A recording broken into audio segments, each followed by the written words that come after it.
Bionic Dance is filmed in front of a live studio audience. Is an atheist truly an atheist? That depends on the number of gods they believe in. If it's 0, then yeah, they're an atheist. Let's do this.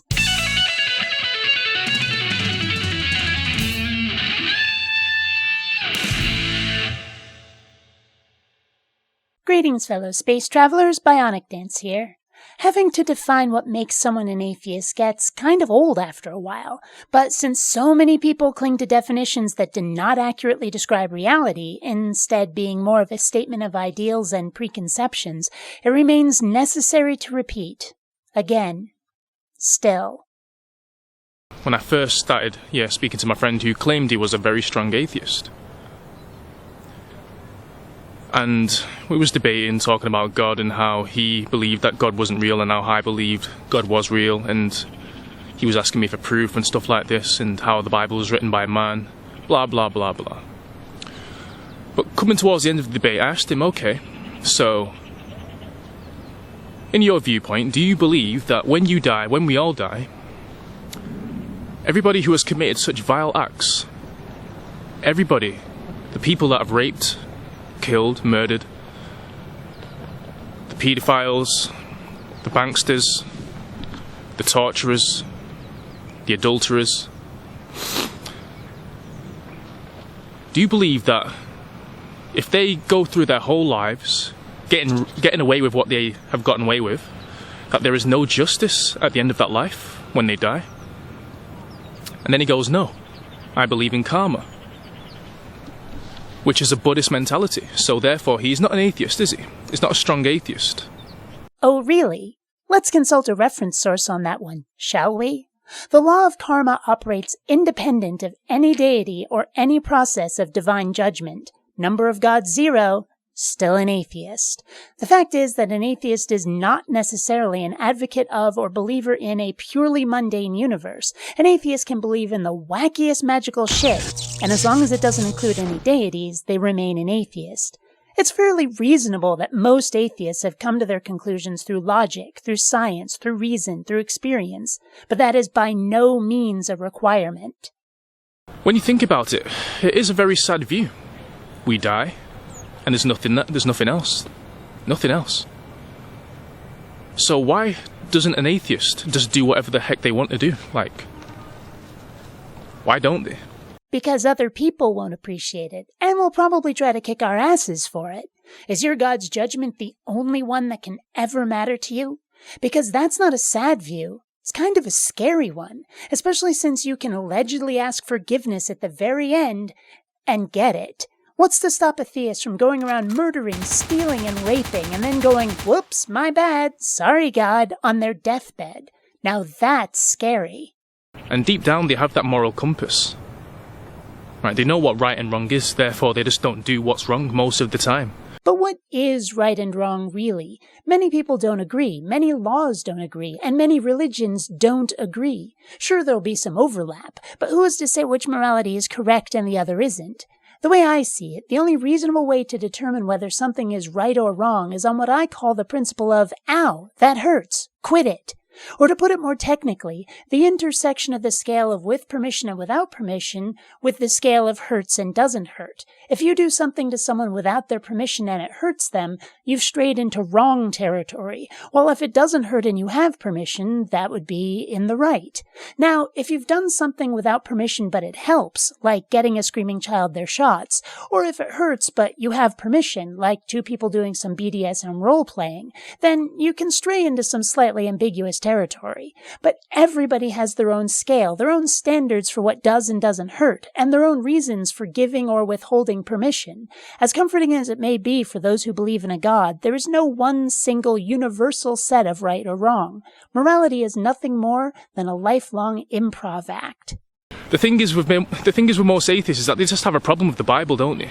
They don't want to do what God tells them what they have to do, what they should do. They don't want to obey God. They don't want to give glory to their Creator. I'm sure you'd love to think that's the case, but most atheists have a problem with the Bible for much more rational reasons than that. Like it commands people to do things to others that will hurt and are without permission. Like it makes claims about a God's existence, which it then doesn't back up with facts, insisting upon faith instead. And what makes you think the Bible is so special, like it's the only book that's been rejected or ignored? A bit arrogant, that, isn't it? Until you can prove a God is real, we'd be just as well off believing in the Force from Star Wars or magic from Lord of the Rings, Dungeons and Dragons. And then to agree on a worldview that, okay, if God didn't create us, then we must have come from nothing, spontaneously, which is the Big Bang Theory.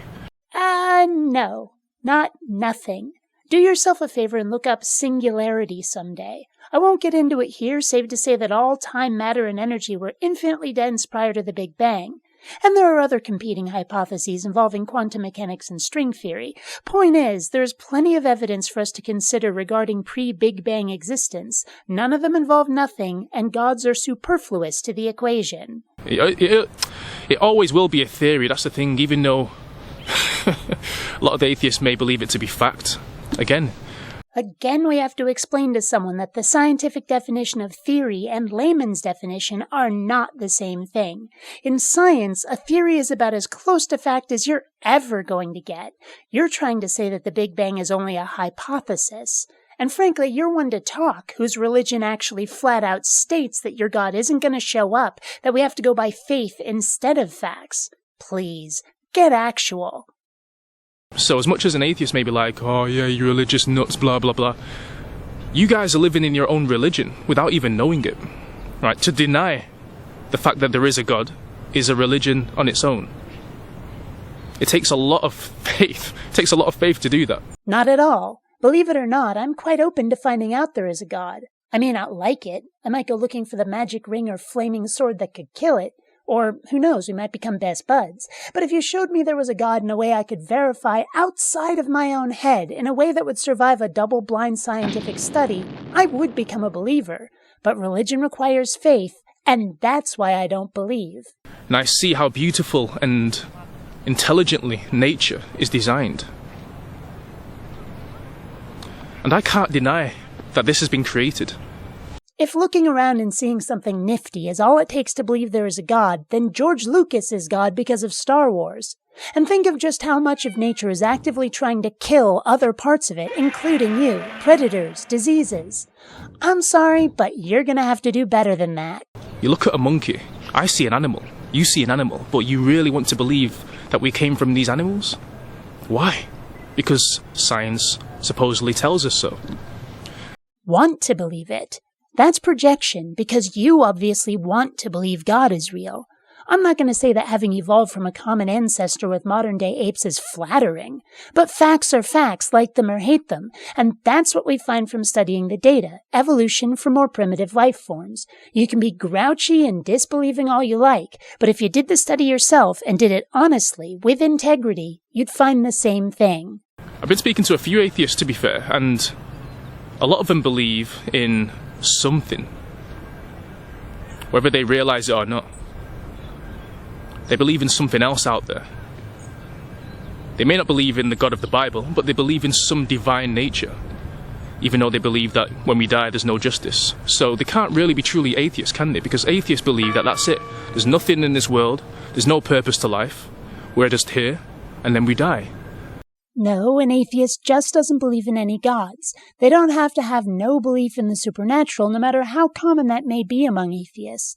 The topic is singly and solely whether or not God belief is present in a person's worldview. That's it. That's the sole criterion the term atheism addresses. All of that other stuff you mentioned, just because it's included in your religion and atheists don't follow one, doesn't mean there isn't a secular equivalent to a lot of them. I think the main reason theists cling to their versions is because they come with rather more certainty if an all-knowing God has dominion over us. God-botherers seem unwilling, or is it unable, to accept the possibility that if you've done everything you've been told, it doesn't end happily ever after, where good guys win and bad guys lose. And much of this video has been a severe lack of understanding regarding certain rather critical definitions, and unfortunately, that has led to a false paradigm that has covered your entire worldview, tainted this entire argument. I really do believe there's very few people who actually think that, to be honest. We have no purpose in life. That's it. We're just here. And when we die, we go to the ground. There's nothing after that. No afterlife. We don't have a soul. We're no better than the animals that walk the earth. Nah. You know deep down, if you're an atheist, that isn't true. It's not true. Telling me what I think or feel? That's a paddlin'. Look, I'm not saying I like it. There are a lot of things I want to do that I'll probably never get to do, like going to space, walking on another planet. And so I wish I'd been born much, much later when space travel is common. But then I wouldn't have missed the music, TV, and movies from my childhood for anything. If you weren't around for the 80s, you were totally missing out. So I'd like to live, if not forever, at least for a really long-ass time. But I'm not gonna. And I know it. And it sucks. But those are the facts, and just because I don't like them doesn't mean I should start making up magical sky fairies who'll take me away to Never Never Land after my mortal body has gone tits up. Which is, frankly, what you've just done. Or at least become a fanboy of someone else's fact-denying fantasy. Right, you believe in the justice system. You believe, right, that a murderer, a rapist, has to go to prison. What happens if they get away with it in this life? So what do you think happens to those people? That they get away with it and there's no God to judge them at the end of their life? Nah, that's sad, because there's so many people who get away with so many heinous crimes on a daily basis. They have to answer to those crimes, one way or another. What you've just said can be summed up in 3 words. It's not fair. If things don't go your way, Sky Daddy has to make sure the bullies are punished, doesn't he? Otherwise it's not fair. The possibility that, no, it's not fair, and sometimes people get away with shit, well, that's not one you're prepared to consider, is it? But what if that turns out that that is what it is, and we're on our own for justice, and sometimes justice fails? What then? Maybe the universe isn't fair, and maybe we have to stop being whining children and dealing with it instead of expecting someone to be there to catch us when we fall. So, examine yourself. Because it says in the Bible, the fool has said in his heart that there is no God. Well, if even a fool can figure it out, then what the hell's wrong with you? Like I said, do you really want to get to Judgment Day and have the Lord look at you? He knows you by name. He knows you personally. He knows everything about you. He knows you better than yourself. You really going to get to him on Judgment Day and be like... Holy Pascal's wager, Batman. This has been dealt with time and time again. You want my opinions on Pascal's wager? Go look at one of my other videos that tackles the whole thing all by itself. This video is already longer than I intended, and it's nice and sunny out there. You'd better appreciate this shit. All of you. And don't get me wrong, everybody has their own views. This isn't me bashing anybody or condemning anybody, because I don't have the power to do so. Only God does. But this is just me telling you what the Bible says. And why should I care what the Bible says? Unless you can show that it's more than just a badly written fantasy novel that its fanboys have taken way too seriously, the Bible is nothing more than an unproved claim. So it may say that in the Bible, but why should I care? Is that the only book we should take at face value? And why? What about the similar holy books other religions expect us to take the same way? Why yours and not theirs? Sorry, but because it says so in the Bible is not a justification for, well, anything. Right? Christians are supposedly backwards in their way of thinking, aren't we? For believing that there is a God who created the universe. That is madness. That's all I have to say. At last, something to thank God for. Nah. Until next time, fellow space travelers, this is Bionic Dance saying don't run on automatic. Instead, please, think.